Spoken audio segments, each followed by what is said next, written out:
Muriel, René, merci de votre invitation. C'est un peu étonnant d'être ici, parce qu'il y a 40 ans, j'étais là-bas, au fond, là, étudiant en médecine, dans un amphi de 1000 personnes. Et puis, 40 ans plus tard, je suis ici, et puis dans 20 ans, je serai un peu plus bas. Mais merci de m'avoir permis cette descente lente. C'est assez émouvant de retrouver cet endroit.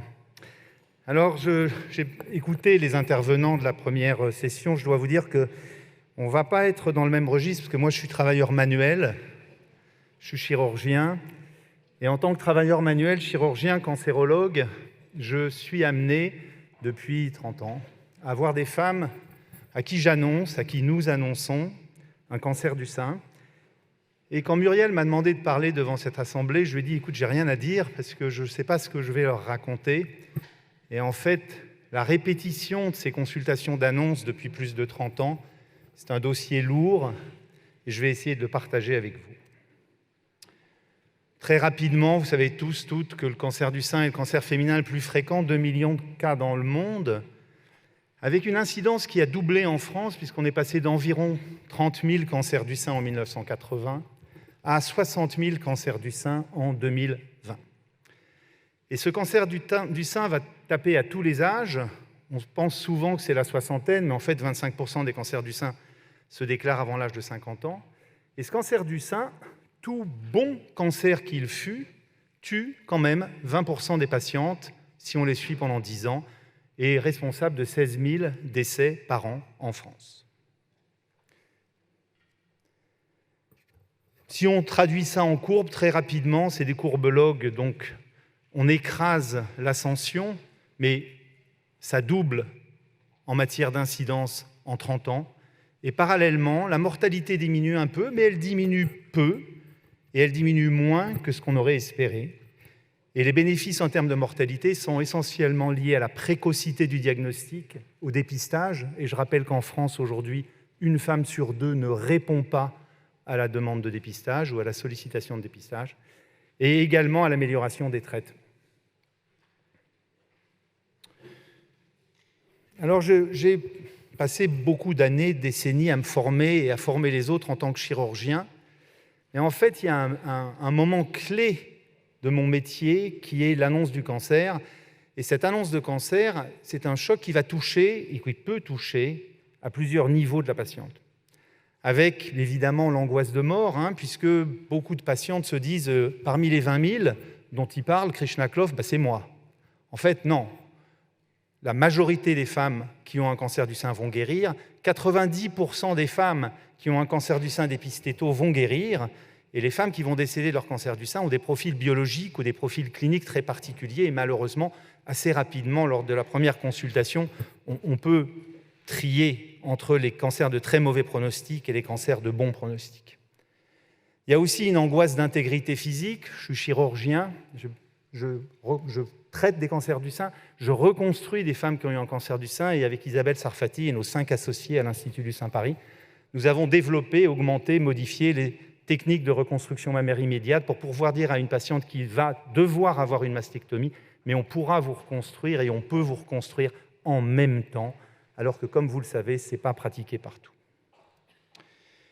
Et puis, il y a tout ce qui va toucher à la féminité, à la sexualité, à la fertilité, à la vie de famille, et vous êtes bien plus compétente et compétent que moi pour me dire ce que ressentent ces femmes quand, à l'âge de 35, 40 ans, parfois au milieu d'un process de désir de grossesse, voire même de traitement d'infertilité, on leur dit « il va falloir arrêter pour l'instant parce que le cancer va primer ».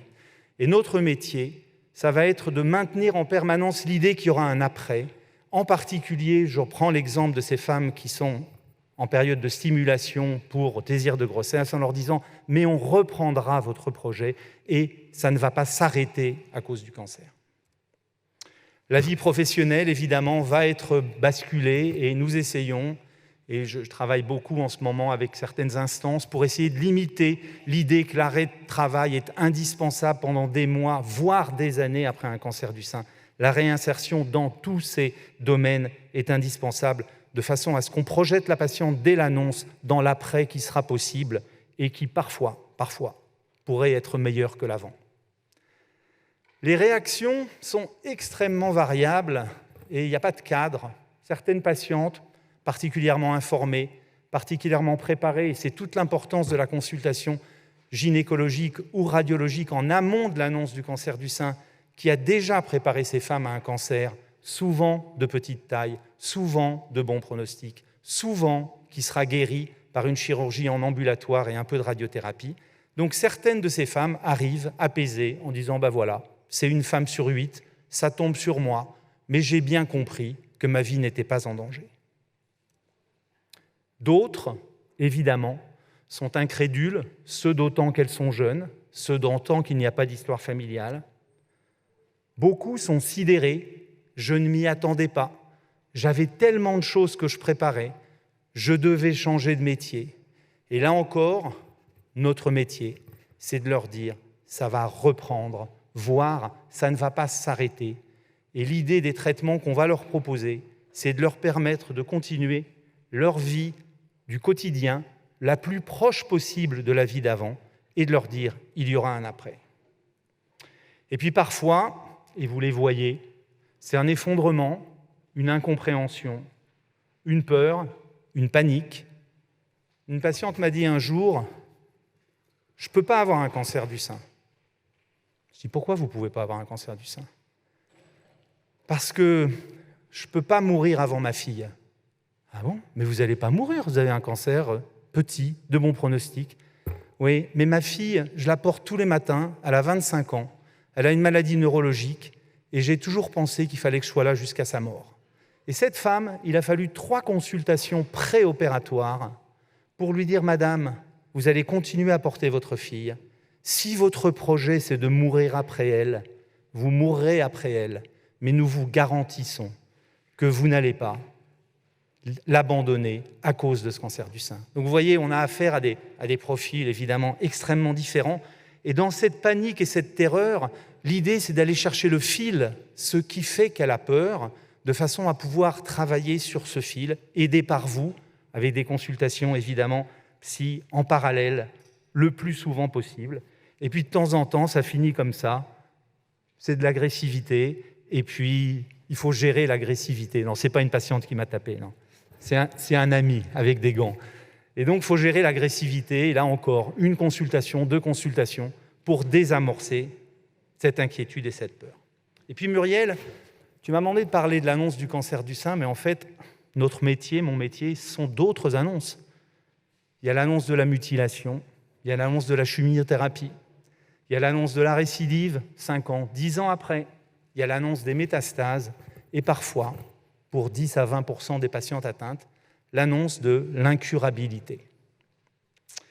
Et quand j'ai préparé cette diapo, je me suis rappelé de Pierre Desproges qui disait « Cancer, Schwarzenberg, métastase, espoir, cherchez le mot intrus ». Et vous imaginez bien que quand on annonce à une patiente une chimiothérapie, mais surtout des métastases, aller chercher l'espoir au moment où vous annoncez cette chimiothérapie pour métastase, ça fait aussi partie de notre métier. Et je dois dire que j'ai beaucoup aimé Pierre Desproges. Pierre, c'est mon métier. Redonner de l'espoir au moment où tout bascule, c'est mon métier. C'est notre métier. Notre métier, au moment de l'annonce, tout le monde me dit « mais tu bosses 12 heures par jour, tu consultes 12 heures par jour, puis le lendemain, tu opères 12 heures par jour. Mais comment tu fais ?» Et en fait, notre métier, c'est de porter, et Isabelle le sait bien, on porte, comme vous, on va porter au moment de l'annonce, on va porter au moment de la chirurgie, on va porter au moment des traitements post-opératoires, parce qu'en fait, ces patientes, elles ont besoin de se sentir accompagnées dans leur parcours, accompagnées, allégées, soutenues, portées. Et c'est notre métier. Le roi des zones, vous vous souvenez? Il porte. Et pour porter, il n'y a pas de technique, on va s'adapter à chacune. Moi, on ne m'a jamais appris à porter. On m'a appris à opérer, on m'a appris à prescrire des traitements, on m'a appris à diagnostiquer. On ne m'a jamais appris à porter. Et pourtant, aujourd'hui, je sais que c'est une part majeure de mon métier parce que tout va se jouer au moment de la consultation d'annonce. Entourer, expliquer, projeter dans l'avenir. Quand j'ai commencé il y a 30 ans les reconstructions mammaires immédiates, on était très peu en France. Je disais à la patiente qu'on m'adressait pour une mastectomie, on va vous reconstruire le sein en même temps. Elle disait, mais à quoi ça sert? Je vais avoir de la chimio. Je dis, non, parce que dans 2 ans, quand vous serez sur la plage en maillot de bain, vous penserez que vous avez bien fait de le faire. Et elle me disait, dans 2 ans? Je dis, oui, dans 2 ans. Et puis cette idée que dans 1 an ou dans 2 ans, il y aurait un après, et qu'elle serait loin des médecins, et qu'elle serait loin sur la plage. Et moi, je demande à beaucoup de mes patientes, elles me disent, mais qu'est-ce que je peux faire pour... Je dis, envoyez-moi une photo sur la plage. Et donc, j'ai une collection de photos sur la plage qu'elles m'envoient. Elles n'ont plus de seins, elles ont été reconstruites. Et cette idée qu'il y aura un après, et de les projeter dans cet après, ça ouvre. On n'est pas dans le quotidien du cancer, la chimiothérapie, la radiothérapie. Mais ce qu'on a fait avec la reconstruction immédiate, on le fait en consultation, y compris pour les patientes qui ont une tumeur, qui vont garder leur sein. 70% des femmes à qui on dit l'année prochaine, vous ferez ça, dans 2 ans, vous ferez ça. Et puis, il y a ce que je ne sais pas appeler autrement qu'un transfert d'énergie. Je ne sais pas comment dire ça, vous le saurez, moi je ne le sais pas. Mais je dis à tous mes élèves, et on reçoit beaucoup de chirurgiens en formation à l'Institut du Saint-Paris, la patiente rentre en consultation avec la mort sur les épaules, elle doit ressortir avec un sourire. C'est votre métier. Vous venez pour apprendre la chirurgie, la reconstruction, le curage, le santé. Ça, c'est le minimum qu'on leur doit. Elle doit ressortir avec le sourire. Et si vous arrivez à ça, cette consultation d'annonce est gagnée. Si vous n'y arrivez pas, il faudra la revoir. Et c'est notre associé Claude Noss qui dit parfois, je les vois 3 fois avant de les opérer. Et puis, parallèlement à porter, il y a agir. On va proposer des solutions. On va organiser. Allô, j'ai Madame Machin, elle a un cancer triple négatif, c'est un petit cancer. La consultation devant elle, le coup de fil devant elle, est-ce que tu peux la voir demain? Demain, à quelle heure? On organise tout de suite pendant la première consultation. Et c'est l'avantage de notre structure. On a des correspondants remarquables, ils décrochent leur téléphone, ils travaillent avec nous, ils voient la patiente vite quand c'est nécessaire. À l'inverse, pour des patientes qui ont des cancers de bon pronostic, calmez, rassurez. Vous allez pouvoir partir. Vous deviez partir 3 semaines, partez 3 semaines. On vous opérera à votre tour. Protéger et puis traiter, bien sûr, mettre en route les 3 pôles du traitement cancérologique, la chirurgie, les traitements médicaux et la radiothérapie. Et en fait, pendant ces consultations d'annonce, puisque Muriel, tu voulais que je parle de l'annonce, mais également de la mise en route des traitements, il va y avoir en permanence un aller-retour entre je porte, j'agis, de façon à ce que la patiente se sente soutenue et en action. Et puis je ne sais pas si c'est vrai, mais on m'a dit quand j'étais petit, ce qui remonte à très longtemps, bien avant, là-haut, on m'a dit pendant les guerres, il n'y a pas énormément de dépression. En fait, c'est après. Et nous, ce qu'on essaye de faire, c'est que pendant la petite guerre du cancer du sein, et je déteste employer des mots guerriers pour la cancérologie, vraiment, pendant cette période, cette phase, on va associer, on vous porte, on vous traite, on agit pour vous. La consultation d'annonce est tellement cruciale en matière de cancérologie que lors du premier plan cancer en 2003, après les états généraux du cancer où on a écouté les patients et les patientes pendant 1 à 2 ans, elle est survenue comme un point clé dans le plan cancer en 2003, la mesure 40. La mesure 40, en cancérologie, tout le monde la connaît. Elle dit « Allô madame, oui, c'est le docteur Clough. Oui, en fait, vous avez un cancer du sein. Oui, alors c'est vendredi, mais je vous verrai mardi de la semaine prochaine. » Elle dit « Ne faites pas ça. Ne faites plus jamais ça. » Elle dit « Prenez le temps. Si vous ne pouvez pas la voir vendredi, voyez-la mardi. Mais il y aura 4 temps à la consultation d'annonce. Le premier temps, c'est le temps médical où vous annoncez le diagnostic, là encore souvent préparé par les médecins d'avant. Et je dois remercier ici l'énorme travail des gynécologues et des radiologues qui font que ces patientes arrivent aujourd'hui le plus souvent déjà très informées. Et puis la description des traitements. Et ça, c'est le temps médical qui est suivi par un temps d'accompagnement avec une infirmière qui reçoit les patientes, idéalement toutes, le plus souvent dans la réalité, quand c'est nécessaire ou qu'elles le souhaitent. Et puis un temps de soutien où on fait intervenir qui l'assistante sociale, qui le psy, qui l'association qui va l'aider, de façon à ce que la prise en charge ne soit pas que médicalisée. Et puis enfin, un temps d'articulation où on prévient tous ceux qui sont autour de la patiente pour qu'on fasse bulle commune autour d'elle au moment de cette annonce et dans les mois qui vont suivre. L'annonce, c'est vraiment un temps fort. Et moi, encore une fois, je n'ai jamais imaginé que ça prendrait une part aussi importante dans ma vie, cette annonce. Parce que quand vous êtes chirurgien, vous obsédez à améliorer le geste, à perfectionner le geste, et puis ensuite à transformer le geste, et puis à enseigner le geste, et puis à publier de nouveaux gestes. Et c'était ça mon métier. Et en fait, parallèlement à ça, j'ai découvert, un peu grâce à toi Muriel, que l'annonce, c'était un moment clé de mon métier. C'est un temps fort du parcours de soins, tout le monde est d'accord.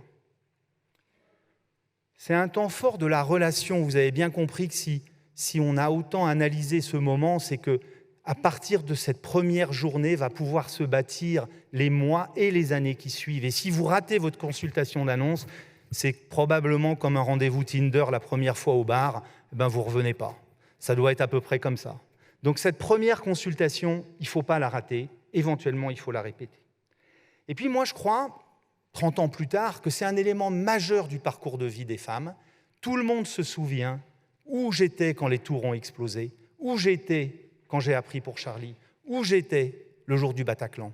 Ces moments-là, on sait tous où on était ce jour-là. Eh bien, le jour où on vous annonce un cancer, je vous garantis, vous vous souvenez toujours d'où vous étiez.